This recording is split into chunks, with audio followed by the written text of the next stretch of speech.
Hey guys, welcome to the Silver Report. Here we are, it's Wednesday, April 5th, 2017. We have gold currently trading at $1,248.60.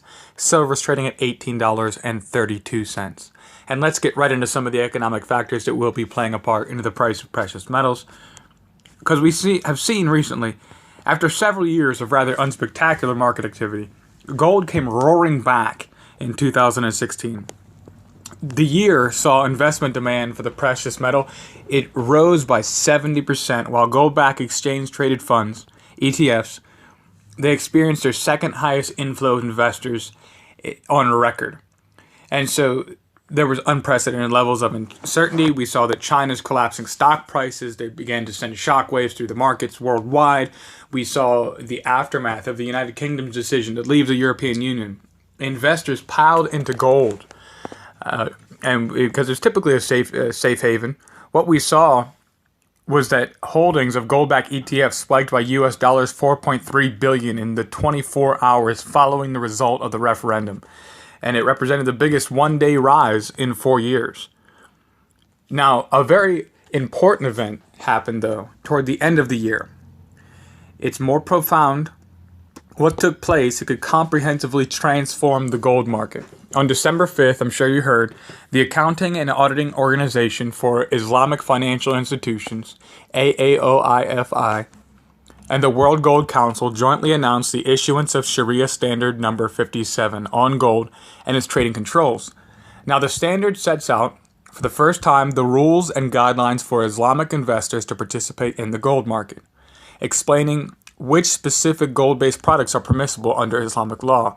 Up until that point, the reason this is so important, there's little guidance had existed for Islamic investors on whether gold could be purchased and owned as an investment, which meant investors, they stayed away from the gold market altogether.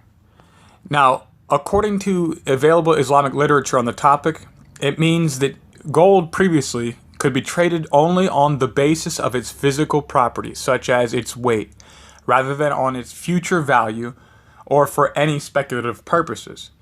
So until the new standard was issued, the Muslims interested in gold largely confined themselves to purchasing jewelry and coins.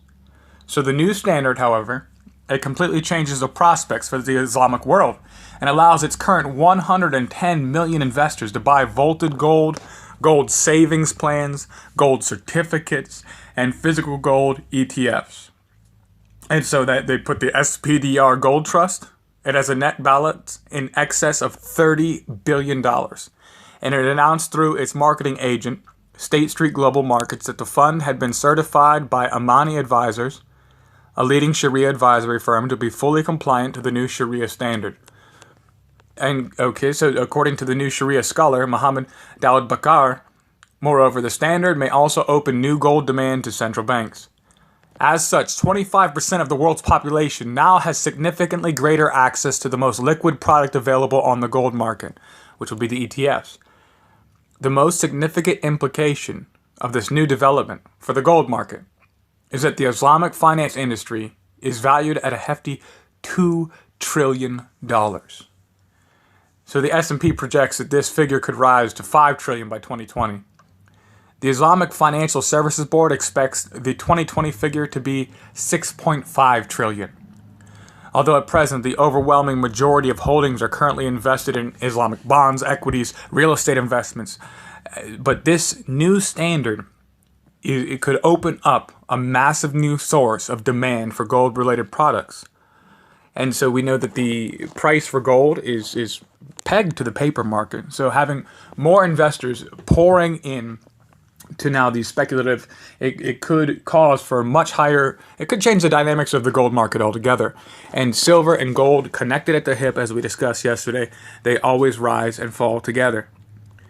And so the most popular Islamic assets, they've all underperformed compared to gold, as have the major currencies that are traded in that region of the world. It suggests that Islamic investors will be looking to shift a substantial portion of their assets into gold products, hoping, of course, to get more lucrative returns. Given that this new block of investors can now be unleashed into the gold market. If even a mere 1% of the overall value of Islamic investment is allocated into gold, it would be the equivalent of approximately 65 billion US dollars. That's 1,700 tons of new global demand for gold. That's nearly double China's estimated total demand for gold in 2015. Given that the global gold demand supply balance indicates the existence of a small market surplus of less than 200 tons at present, that would put gold into a deficit. The introduction of Islamic investors could dramatically tighten that market, resulting in a huge bullish outcome for gold prices during the coming years. So when I say it could dramatically alter the shape of the gold market, going forward, investment firms are likely to ensure that their products and services are increasingly accommodative of Islamic investment rules. Given that the new Sharia standard also applies to silver products, Canadian wealth management company Bullion Management Group launched a silver fund, which the company's founder and chief executive, Nick Barishev, he expects will comply with the new AAOIFI guidance. Malaysia's Hello Gold became the first Sharia-compliant online gold platform, allowing investors to access gold through a mobile app. While the Singapore Exchange also announced in December that its gold futures contracts are certified as Sharia compliant. The whole world is trying to get their gold products and silver products in front of these investors because they know the massive inflow of money. When previously they were only allowed to hold physical gold for the weight, now they're allowed to be into the speculation world. Islamic countries themselves are also now likely to begin offering gold products to investors, wealth management companies in countries with more developed financial markets. Now, what we're going to see, Saudi Arabia, United Arab Emirates, they could start introducing gold-backed ETFs. And so the part of the danger that's in this, the reason it's great for precious metals, part of the danger that's in it is that largely the Saudis and a lot of the Arabian world hold dollars because their money's in oil. They trade in oil. So they hold dollars. They exchange in dollars, they trade in dollars. And now this new form to be able to hold massive savings. Now people who have small amount of savings or are just tipping into precious metals investment, they put whatever they can spare. You know, they put a little aside to stack up physical silver, physical gold, put a little aside. But some of these wealthy investors, people that literally their money has to go somewhere because it's even dangerous to keep it in a bank, the vast sums of it, are now going to be parked into the yellow metal, now going to be parked into silver.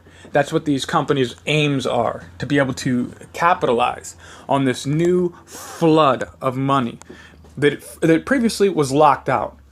So we could see major waves as a result of this. It could dynamically change the shape of the silver and gold market forever. All right, thank you guys for joining me here on the Silver Report. If you like the content, be sure to subscribe, like the videos, share the videos, get the word out. I thank you guys all so much for stopping by. As always, stay safe.